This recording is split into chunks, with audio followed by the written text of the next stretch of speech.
这一期视频是最近这几个星期所做的一些事情的后续回顾吧。最后边还有2颗黄叶子的蝴蝶兰。春暖花开，最近做的事情比较多。先来看这个生态瓶，做了有2个多星期，不到3个星期吧。没有想到好省事儿啊！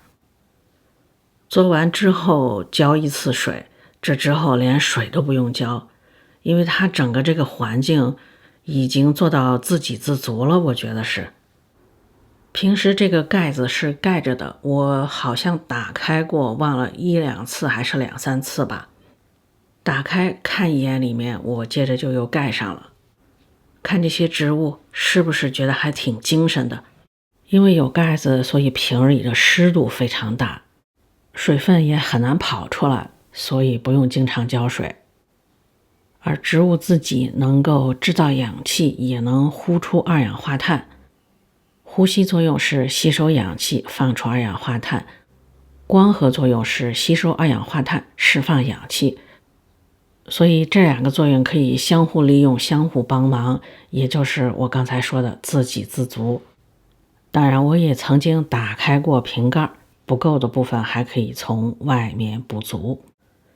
另外就是这个盖子看上去挺紧密的，也不一定就是密不透风的。我是因为别人给了这个瓶子嘛，所以找点植物填充进去，真是没有想到这么好看，这么省心，感觉挺适合摆在桌面欣赏，比较干净。再来看1个多月之前买的宝石兰，当时有5片叶子，现在新长了1片，第6片还没有完全展开，在中心。因为也才养了1个多月，还没有太多的经验，我是把它放在浴室，明亮，但是晒不到直接的太阳。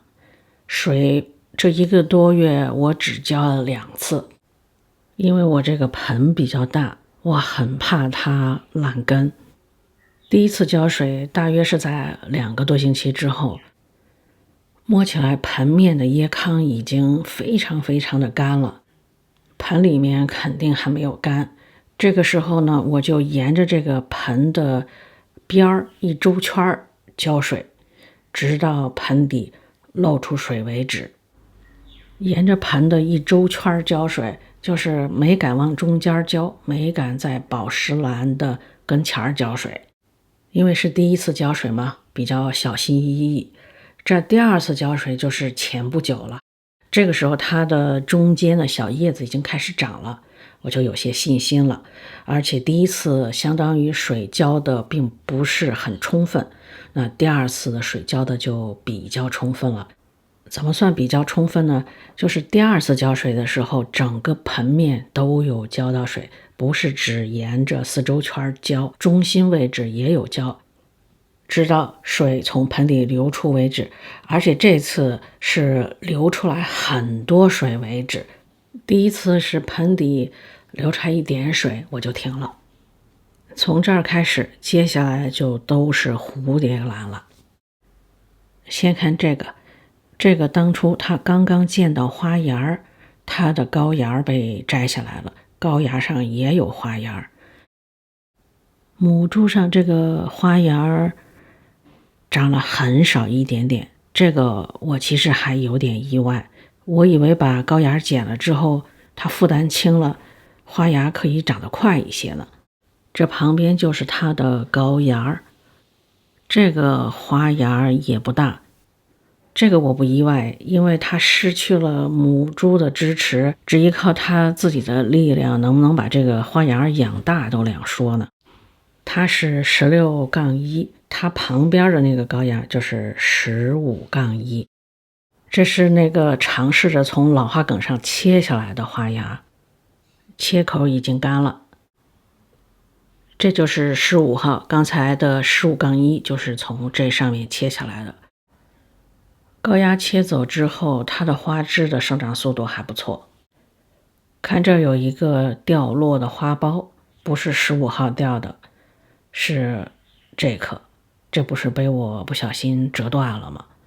现在是勉强连在这儿，还是有影响，花苞掉了一个，没掉的有几个看着也是有点干。这是20号，它已经在长侧花枝了。这俩是做分离手术的那个双胞胎高芽，连接处的伤口也已经风干了，它们算是各自安好吧。这个是29号，它原来的母株就是这个，正在开花，还挺漂亮的。同一批摘高芽的还有一个46号，就是这俩，右边是高芽，左边是母株。母株已经没有根了。上次摘完之后，我本来想着说给母株做个茶疗什么的，说实话给忘了，一次也没有做。希望我明天记得吧，明天给母株做个茶疗。这是那个蝴蝶兰花球，放到这儿我觉得还挺好看的，也省心，下面有水提供湿气。我想给这个蝴蝶兰球浇点水呢，就直接浇，因为下面有接着的嘛，是个不错的赏花方式。接下来是看2颗带黄叶的蝴蝶兰，这是第一颗，有2片黄叶子。它的这个问题是在花茎这儿，之前是发现花茎有点黑，那会儿是冬天比较冷的时候，可能是冻的，我觉得。我喷过药了，花茎这儿的问题已经止住了，但是叶子是保不住了，逐渐的一点一点的干黄了，还影响到了花苞。这是第2个有黄叶的，这一片黄叶是叶心里的最年轻的一片叶子。这个买回来那年，它花茎那儿也是得了黑腐病，后来救过来了，但看来是深入骨髓，病入膏肓，它的母株还是不行了。不过在它不行之前，它长了很多侧芽，其中一个侧芽有1枝花，所以我暂时不分株，等花谢之后吧，把这几个侧芽分开。这片黄叶子可以等着它自己慢慢掉，当然也可以试着看看能不能给揪下来。